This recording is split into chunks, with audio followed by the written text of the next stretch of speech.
Hello, I would like to welcome you to the very first video of the Fabled Feast series. Before we start, I would like to acknowledge the traditional owners of this land. I am recording on Dharawal land, and I would like to pay respects to ancestors past, present, and future. Now, my name's Lily. I'm a storyteller, I'm a foodie, and I'm a lover of all things culture. So if you put those three things together, you get Fabled Feasts.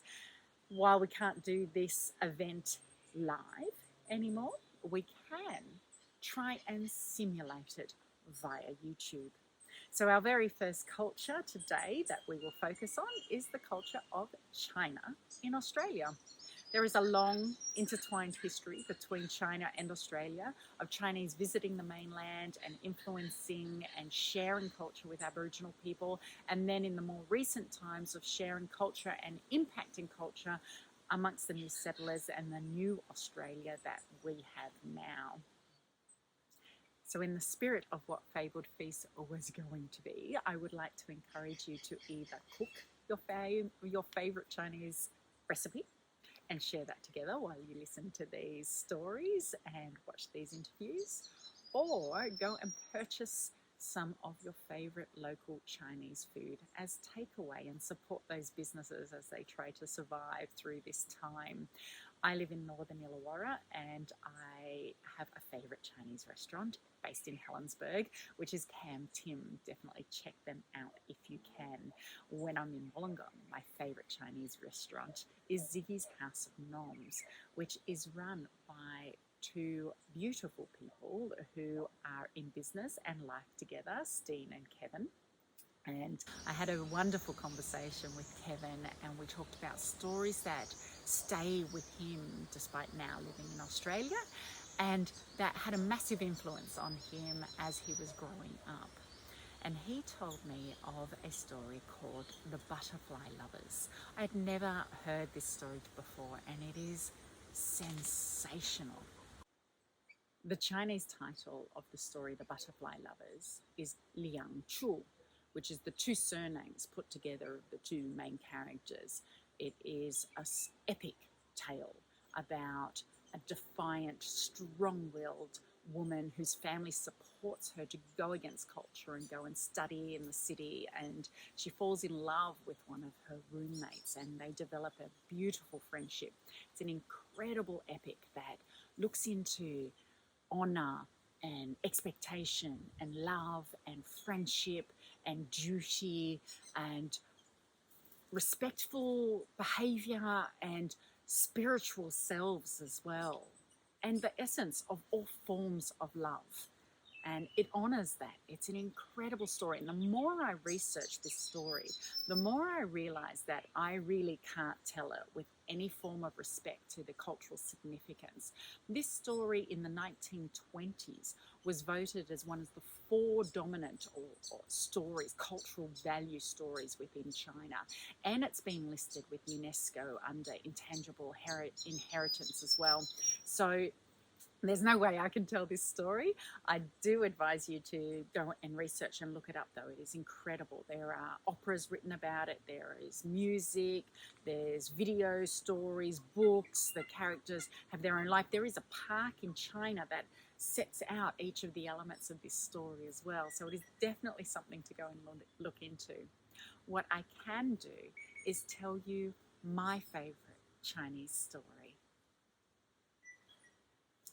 A long, long time ago, there lived an old farmer and his son who lived alone, and they worked the land with the help of one horse, and they worked hard. Farming is dedicated labour work. Now, it came to pass that one day this horse took off. And the son came running back. He said, "Oh, Dad, we've had so much bad luck. Our horse is gone." And the villagers heard the news and they came back and said, "Oh, what bad luck." But the old man stepped back and he said, "Well, maybe not." People dismissed this answer and kept going with their day, and days and weeks passed until that horse came back. But this time it was leading a pack of wild horses right into their yard and their farm. And the son came running to his dad saying, "Oh, what good luck." And the villagers came running to the old man saying, "Oh, what good luck." And the old man said, "Maybe, maybe not." They dismissed this comment. And the son was excited. He was so ecstatic. This was definitely good luck. He went out there and he worked those horses and he broke them in, and they had this beautiful array of strong horses. Now, one day the son was out riding one of the new horses that he had just broken in, and he had a terrible fall. The horse landed on his leg. It was broken in multiple places and directions, and he had to be carried back. And he came back in and he was like, "Oh, Dad, such bad luck." And his dad's tending to the leg, and people from the village are coming by saying, "Oh, we're so sorry for your bad luck."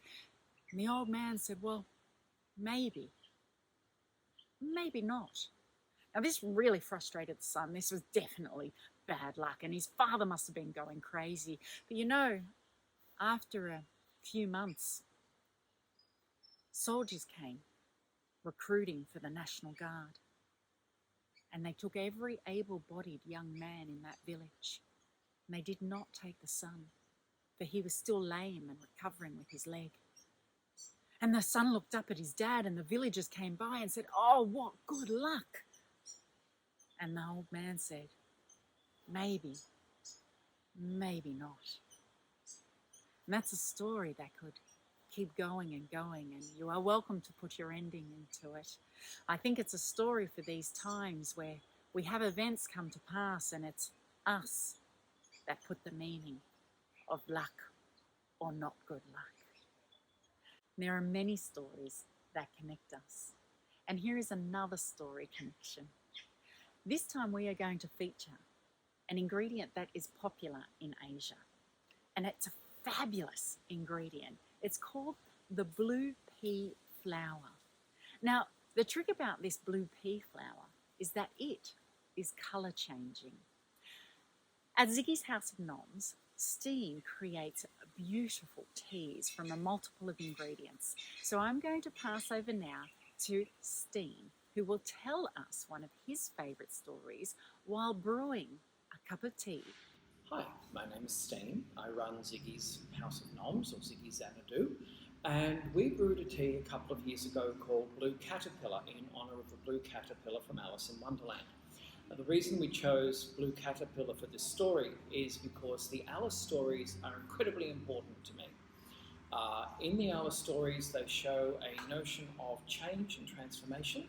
It's also about one of the very few stories that's written where a girl does not have chats about boys, does not talk about fashion, and stands up for herself the entire time and takes everything in her stride. And right now, I think people taking things in their stride and transforming through difficulties is exactly what we need to hear.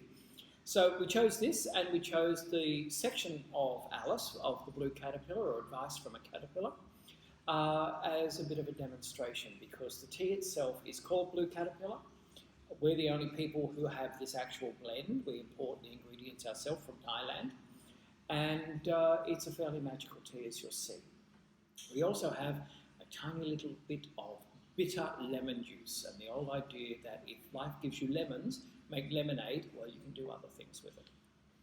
So I'll start with brewing the tea while I read. So hot water into our tea, and as you'll see, the tea will go a lovely bright blue. Just put a lid on that and give it a stir occasionally. So, from Alice in Wonderland by Lewis Carroll, Advice from a Caterpillar. There was a large mushroom growing near Alice. She stretched herself up on tiptoe and peeped over the edge of the mushroom, and her eyes immediately met those of a large caterpillar that was sitting on top with its arms folded, quietly smoking a hookah, and taking not the slightest bit of notice of her or anything else. The caterpillar and Alice looked at each other for some time in silence, and at last the caterpillar took the hookah out of his mouth and addressed her in a languid, sleepy tone. "Who are you?" said the caterpillar. This was not encouraging opening for a conversation. Alice replied, "I hardly know, sir, just at present. At least I know who I was when I got up this morning. I think I must have changed several times since then." "What do you mean by that? Explain yourself." "Well, I can't explain myself, I'm afraid, sir," Alice said, "because I'm not myself, you see." "I don't see." "I'm afraid I can't put it more clearly, for I can't understand it myself. To begin with, being so many different sizes in a day is very confusing." "It isn't?" said the caterpillar. "Well, perhaps you haven't found it so yet, but perhaps when you turn into a chrysalis and then into a butterfly, I should think you'll feel a little queer, won't you?" "Well, not a bit," said the caterpillar. "Well, perhaps your feelings will be different. All I know is it would feel very queer to me." "And who are you?" Which brought them back again to the beginning of the conversation. Alice felt a little irritated at the caterpillars making such short remarks, and she drew herself up and said very gravely, "I think you ought to tell me who you are first." "Why?" Well, there's another puzzling question, and Alice could not think of a very good reason. And as the caterpillar seemed to be in a very unpleasant state of mind, she turned away. "Come back," the caterpillar called after her. "I've something important to say." Well, this sounded promising, certainly. Alice turned and came back. "Keep your temper." "Is that all?" said Alice, swallowing down her anger as well as she could. "No," said the caterpillar. Alice thought she might as well wait, as he had nothing else to do, and perhaps after all it might tell her something worth hearing. For some minutes it puffed away without speaking, and at last it unfolded its arms, took the hookah out of its mouth again, and said, "So you think you've changed, do you?" "I'm afraid I am, sir," said Alice. "I can't remember things I used to, and I don't keep the same size for more than 10 minutes altogether." "What size do you want to be?" it asked. "Oh, I'm not particular as to size," Alice hastily replied. "Only one doesn't like changing so often, you know." "I don't know," said the caterpillar. Alice said nothing. She'd never been so much contradicted in her life before, and she felt that she was losing her temper. "Are you content now?" said the caterpillar. "Well, I should like to be a little larger, sir, it wouldn't mind," said Alice. 3 inches is such a wretched height to be." "It is a very good height indeed," said the caterpillar, angrily rearing itself up upright as it spoke. It was exactly 3 inches high. "I'm not used to it," pleaded poor Alice, and she thought of herself, "I wish the creatures here weren't so easily offended." "You'll get used to it in time," said the caterpillar, and he put the hookah into his mouth and began smoking again. This time Alice waited patiently until it chose to speak again. In a minute or two, the caterpillar took the hookah out of its mouth and yawned once or twice, shook itself, then got down off the mushroom and crawled away in the grass, merely remarking as it went, "One side will make you grow taller, the other side will make you grow shorter." "One side of what? The other side of what?" thought Alice to herself. "Of the mushroom," said the caterpillar, just as he asked aloud, and another moment she was out of sight. So, we now have a beautiful blue tea, which we pour in. And we chose blue caterpillar because in tradition, the caterpillar is quite often done as blue.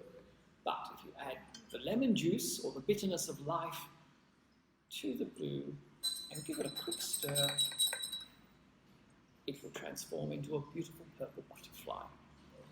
Because difficulty will always transform you into something beautiful if you allow it to.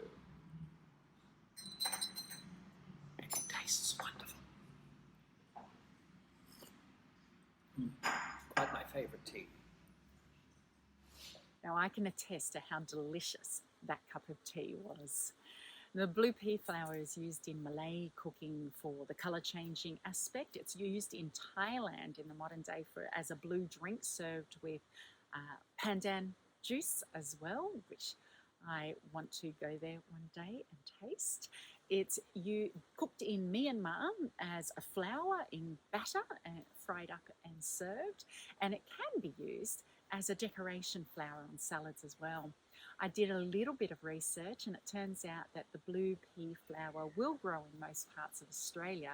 So I am looking forward to setting aside a little bit of my non-native garden so that I can give that one a shot and see what fun I can have with that ingredient.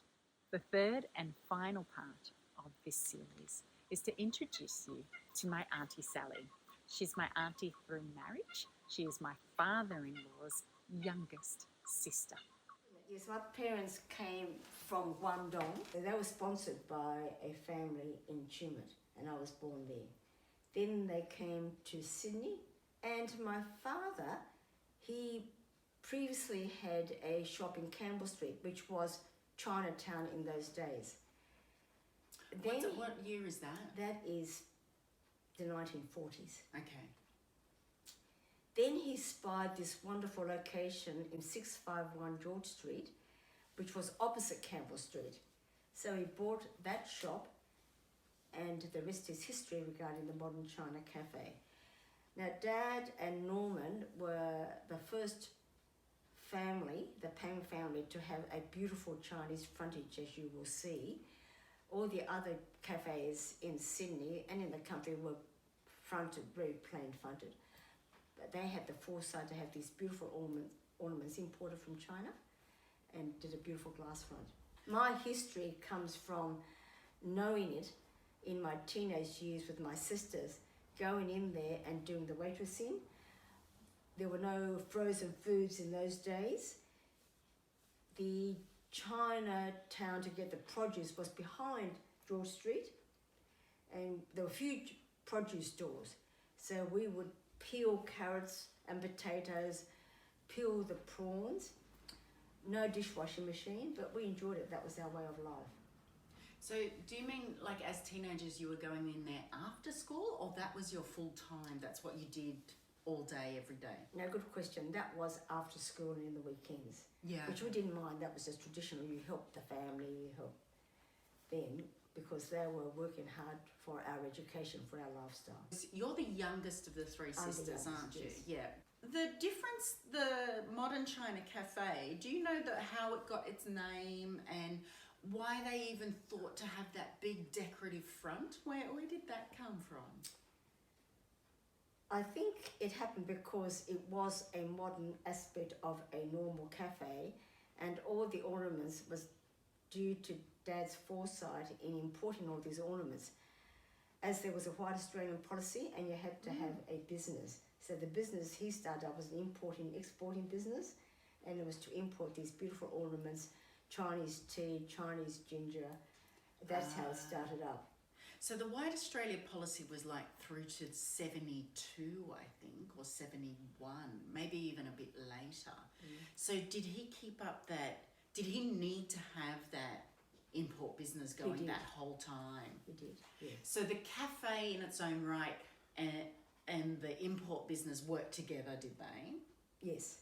And that's where all of these ornaments That's right. and Yes. Fantastic. That's very clever of them. Yes. From the cafe, had he done food before, or? Not sure, but what he did was he bought out, they didn't call them chefs in those days, they called them Chinese cooks.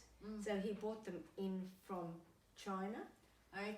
And they lived traditionally and this was in the 1950s, the cooks and the staff always lived on top of the cafes. And So it was a three-story that's building. right, yes, yes. Yeah, Yes. okay. In terms of how much staff would there have been at the Modern China? There was the whole family first, Yes, wasn't and it? there was actually, I'm trying to think, that's a good question actually. I think there were about 4 cooks and we had waiters. Yeah, it was quite a good percentage of staff there. So would you say about 20? Oh, not that many. I'm just thinking about 10 probably. But then the family's like 6 or 7. Yes, yes. Traditional for the family member to cook the meals for the staff at the end of the day. Really? Yes, yes. So Anne's job was to cook for all the cooks. Cooks, that's right. That's high pressure. It is. Is that how you learnt to cook? No, I learned to cook by what Dad always said to me, to go in the kitchen and just watch the cooks, just watch them, which I did. I used to write it, I even got the original recipe book where I wrote down all the recipes. Wow. Yes. Can I see that? Yes, you can. Haha. Yeah. How hard was it to get the produce back then? It wasn't hard at all because the Hay Street, that was the street I was trying to remember, behind George Street, there were huge produce stores there and they used to come in. It was just easy. Big bags, Hessian bags of veggies and fruit. And in actual fact, the backyard of Modern China Cafe, we had live chickens there. And I remember that clearly. Then what happened was a transition that you couldn't do that. And so then that was all cleared out. And then we had the first hairdresser that turned into a hairdressing salon. Okay. And now there are about 20 hairdressing salons in Chinatown. Yeah. So it was interesting. So I remember that transition clearly. And then Hay Street, the huge produce stores all closed down. They became centres, shopping centres and shops. When you think back to the Modern China Cafe, what's your strongest memory? The strongest memory is being a waitress, which I love doing because I like people. And also the fact that it was Laminex tables. It was very busy, and I still remember people from the war coming in. So that was extremely interesting. I still remember them coming in with their uniforms.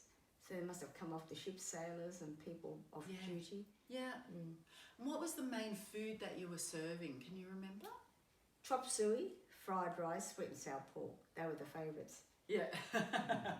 I know Justin still talks about the sweet and sour pork. They were the favourite ones, iconic Aussies. They love that. What is chop suey? Chop suey is fried cabbage, carrots, vegetables, meat, prawns. That's what you call chop suey. And just With fry it all noodles together. or with rice? You can have either or. Like a chow mein or a... That's it, yes, that's it. Ah, okay. Would it be soft noodles or the crunchy deep fried? Both. You could have a variation, soft Uh-huh. noodles, deep fried. And the fried rice, would you have put peas in the fried rice back then? No. When did the pea addition happen? I got hungry. Yeah. The addition is the vagaries of modern life. So what's traditional fried rice? Traditional fried rice is the char siu, which is the Chinese pork, the shallots, fried egg, small prawns, and that's a traditional Chinese fried rice. Yeah. Well, now anything goes, as you know, in fried rice. They put anything into it. If you had to think back to what was your favourite thing to eat, what was that? Well, actually, I really enjoyed the whole steamed fish. That was beautiful. So we had the whole fish steamed, and how that was done was steamed, then lifted out of the wok, and then they have hot oil, sliced shallots and carrots, and then poured over the fish. It's traditional to eat the head and to eat the eyes because the eyes give you good protein and good luck. And is there a system of who gets to eat the eyes? Usually the parents, but if your parents say, oh, you can have it. And is that like if you're the spoiled child of the moment? Was there a bit of a competition between all the children Well, about? not really. No. I think I was the only one that was quite keen to do that. Being out of the mould. That's excellent. And if you think back to your favourite dessert, what's that? The favourite dessert is what we're going to have today at lunchtime, the sweet sago dessert, which is really nice. Also light cheese, which are lovely. Mm-hmm. Do you remember when the cafe was closing down? How old were you then? I think I must have been in my 20s when that happened. Yes, that was quite sad, of course. But then we diversified, and so it was a good move. We then opened the first food court in Roselands. How different was that? It was very different because it was a whole new lifestyle. You only had one cook there and two people serving on the counter. Which do you prefer? Oh, I prefer the cafe.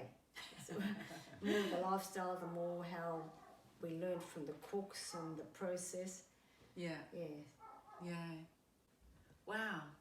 That's some real starts. Did you ever talk to our Gung, but your father, about whether he enjoyed it? No, I didn't actually. That's a good question. No, we just took it that was his business. Our family are there to help him, and we look after them, which we did. And Was he quite traditional in his? he was actually. He worked really hard, and he worked hard, as I said, for his family. But he loved his garden, so he loved his bonsais, as we know, and his orchids. So he got his outlet by doing a lot of gardening where he came home, or he usually woke up very early in the morning to do it. So that was good too. Did you feel like everyone wanted to be there in the cafe helping? Yes, I do. It was Yeah. a great, close family unit. Yeah. That's our way of thinking. We didn't even think two ways we shouldn't be here. We just did it. That's our way of life, yes. I'd just like to say, Lily, thank you very much for bringing out my family's Modern China Cafe. It's been a pleasure to talk to you.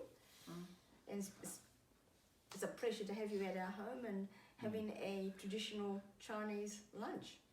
I think it's pretty amazing to have you to talk to, and this story and history of the first cafe and that innovation in the cafe restaurant and the Chinese food as it was presented. It sounds like your father actually took, rather than Chinese food, took it and presented a whole range of Chinese culture, the ornamentation, the service, the family. I think that's really beautiful. I think it's wonderful. Yeah. I hope that you enjoyed that interview and all that Auntie Sally offered us in her stories and her smile and experiences. I really appreciate her sharing those with me and hence with you. That is the final piece of the first video of Fabled Feast. I would like to thank Culture Bank for funding Fabled Feast, for believing in this vision. If you have a favourite place, please just hashtag Fabled Feasts and your favourite restaurant and what your favourite meal is, or what meal you shared while watching these videos. That would be kind of cool. As an added piece, if this intrigues you about other influences of China in Australia and the world, I can highly recommend the following things to go and look at.